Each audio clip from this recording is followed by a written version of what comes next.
नमस्कार, मैं जूली तिवारी हर समय आपके साथ न्यूज़ चैनल में आप सभी का स्वागत है। तो चलिए नजर डालते हैं आज के कुछ मुख्य समाचारों पर। अमरनाथ गूंज उठा शिवसेना के जोश से। मनीषा वालीकर के समर्थन में जनता का अद्भुत जन सैलाब। अमरनाथ पश्चिम के भवानी चौक खुंटौली में शिवसेना की भव्य जनसभा आयोजित की गई, जिसमें नगर पालिका चुनाव 2025 के लिए शिवसेना की अधिकृत नगराध्यक्षा पद की उम्मीदवार मनीषा अरविंद वालीकर के समर्थन में बड़ी संख्या में लोग जुटे। सभा में शिवसेना वालीकर गढ़ के सभी पदाधिकारी और कार्यकर्ता बड़ी संख्या में उपस्थित रहे, जिससे माहौल उत्साह और जोश से भर गया। सभा का नेतृत्व करते हुए जनता से अपील की गई कि वे एकजुट होकर शहर के विकास के लिए शिवसेना का साथ दें। उन्होंने कहा, हम सभी मिलकर अमरनाथ को स्वच्छ, सुरक्षित और विकसित शहर बनाने में योगदान दें। यह सिर्फ चुनाव नहीं बल्कि शहर के भविष्य का फैसला है। सभा में अरविंद वालीकर ने उपस्थित नागरिकों का धन्यवाद करते हुए कहा कि मनीषा वालीकर ने हमेशा जनता के हित में काम किया है और उनके नेतृत्व में अमरनाथ का हर क्षेत्र विकसित होगा। उन्होंने कहा, जनता का विश्वास ही हमारी सबसे बड़ी ताकत है। हम सुनिश्चित करेंगे कि सड़क, पानी, शिक्षा, स्वास्थ्य और महिला सुरक्षा जैसी मूलभूत सुविधाओं में सुधार से तेजी हो। शिवसेना की प्रवक्ता ज्योति वाघमारे ने अपने प्रभावशाली भाषण में कहा कि अमरनाथ ने बहुत कुछ देखा है, अब जरूरत है सकारात्मक बदलाव की और यह बदलाव केवल शिवसेना ही ला सकती है।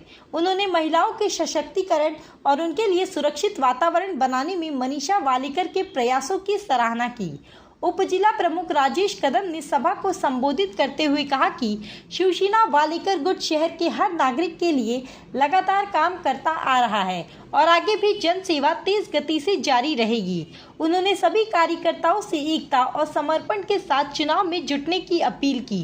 सभा के केंद्र में रही मनीषा वालीकर ने जनता के प्रति आभार व्यक्त करते हुए कहा कि अमरनाथ के नागरिकों का विश्वास ही मेरी सबसे बड़ी ताकत है। मैं शहर में सड़क, पानी, स्वच्छता, शिक्षा और स्वास्थ्य जैसी मूलभूत सुविधाओं में व्यापक सुधार लाने के लिए पूरी मेहनत से काम करूंगी। यह सिर्फ चुनाव नहीं बल्कि अमरनाथ के भविष्य का फैसला है। उन्होंने अपने पति अरविंद वालीकर और वालीकर गुट के सभी कार्यकर्ताओं का धन्यवाद भी किया। जनसेवा तथा जनसभा में शिवसेना वालीकर गुट के पदाधिकारी, शाखा प्रमुख, महिला आघाड़ी, युवा सेना और स्थानीय नागरिक बड़ी संख्या में शामिल हुए। इस पूरे कार्यक्रम के दौरान वातावरण में उत्साह, नारी और बदलाव की उम्मीद की हर लहर दिखाई दे रही थी।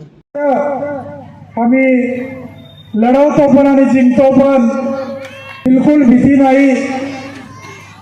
आमच्याकडून अनेकांनी निवडणुका कशा जिंकायच्या यश हे शिकलेले आहेत।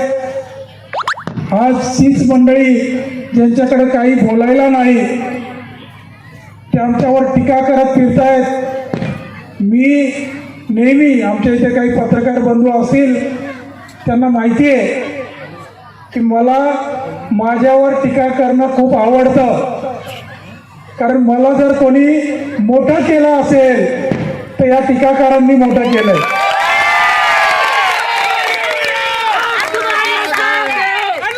अण्णांची दखल घ्यायला त्या अंबरनाथ मध्ये वारंवार कोणातरी पाठवावं लागतंय।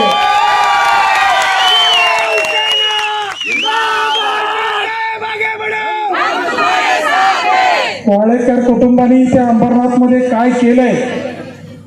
वाळेकर फक्त आता वाळेकर कुटुंब नाही राहिलं। रेड्डी साहेब उल्हासनगरला डुप्लिकेट माल पण बनतो, तसा इथे एक डुप्लिकेट माल तयार झालेला आहे। आमच्या माता भगिनींना चांगलं माहिती आहे, आमचे सगळे पुरुष बंधूंना माहिती आहे 40-45 वर्ष काय संघर्ष केलाय। आमचे हुतात्मे त्यांनी रक्त सांडले। आम्ही कुठेही गप्प बसलो नाही, अंबरनाथकरांची सेवा करत राहिलो। गेली 25-30 वर्ष आमच्या वंदनीय शिवसेना प्रमुखांनी सांगितल्यामुळे 80% समाजकारण आणि 20% राजकारण करत आलो।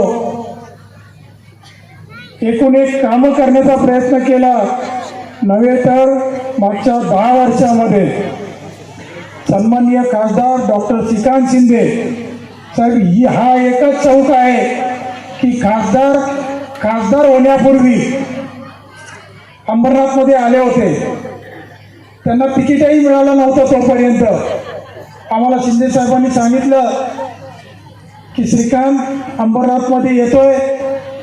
आमच्या याच माता गावदेवी मंदिरापासून त्यांच्या ओवाळण्या केल्या, त्यांना या चौकात आणलं आणि इथे खूप मोठा सत्कार केला. मला शिंदे साहेबांचा फोन आला, अरे बोलले याचा निवडणुकी नंतरचा विषय होता तो तुम्ही आधीच पूर्ण केला. आणि त्यानंतर आमच्या खासदारांना त्या अंबरनाथकरांनी भरभरून प्रेम केलं. पण शिंदे साहेबांनी पाठवलेला डॉक्टर तो कधी इंजिनियर झाला, कधी आर्किटेक्ट झाला, कधी इंटेरियर डिझायनर झाला हे आम्हाला कळलंच नाही. त्यांनी यायचं नाट्यगृह असं नाही असं पाहिजे, की नगरपालिकेची इमारत अशा प्रकारची पाहिजे. हे नक्की सगळ्या अंबरनाथकरांना माहिती आहे, क्योंकि ये पब्लिक है और पब्लिक सब जानती है. त्यामुळे 420 गरी करणारे कोण आहेत, गोव्यामध्ये जमिनींचे भ्रष्टाचार करणारे कोण आहेत, आणि हे सगळं जनतेला माहिती आहे. त्यामुळे येणाऱ्या 2 तारखेला जनता त्यांना धडा शिकवल्याशिवाय राहणार नाही. ज्या लोकांनी फक्त तिकीट मिळवण्यासाठी पक्ष बदलले, बाप बदलले, विचार बदलला, त्यांच्या पाठीशी अंबरनाथकर उभे राहणार नाहीत. आणि ते महाराष्ट्राच्या लाडक्या भावाच्या एकनाथ शिंदे साहेबांच्या नेतृत्वाखालील शिवसेनेला साथ देतील हा विश्वास आहे. आजची जी सभा झाली ती प्रचाराची सभा नव्हती, ती विजयाची सभा होती हा आम्हाला विश्वास आहे.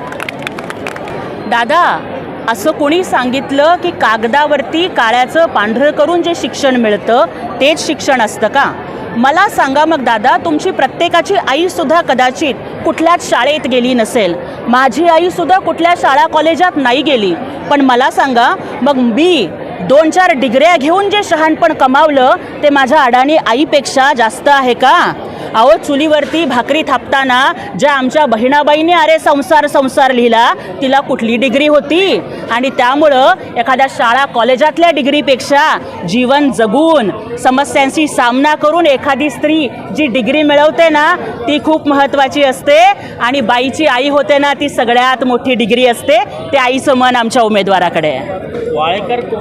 वाळेकर कुटुंब, शिवसेना आणि अंबरनाथ ह्याचं नातं अत्यंत घट्ट आहे.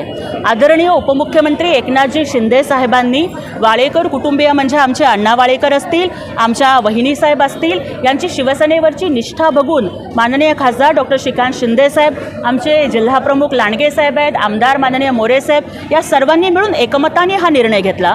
आणि आज आपण जो प्रतिसाद बघितला, जो जल्लोष बघितला, हे बघून आमच्या नेत्यांनी दिलेली उमेदवारी किती सार्थ आहे हे आपल्याला सगळ्यांनाच पटलं असेल. एवढंच सांगायचं होतं की कोणाच्या शरीरयष्टीवरून, कोणाच्या दिसण्यावरून, कोणाच्या वजनावरून कोणाचाही अंदाज बांधायचा नसतो. ही म्हणजे संविधानाचे शिल्पकार भारतरत्न डॉक्टर बाबासाहेब आंबेडकरांनी यहा लोक तोले नाही जाते. टाटा बिर्ला अंबानीला पण एकच मत आहे आणि गोरगरिबाला पण एकच मत आहे. कुणाच्या वजनावरून, कुणाच्या दिसण्यावरून, कुणाच्या उंचीवरून जी लोक वक्तव्य करतायत ना त्यांना त्यांची अवकात अंबरनाथची जनता 2 तारखेला दाखवून देईल. तो आज के लिए बस इतना ही. कल फिर मिलेंगे इसी समय इसी चैनल पर. तब तक के लिए मुझे दीजिए इजाज़त. धन्यवाद.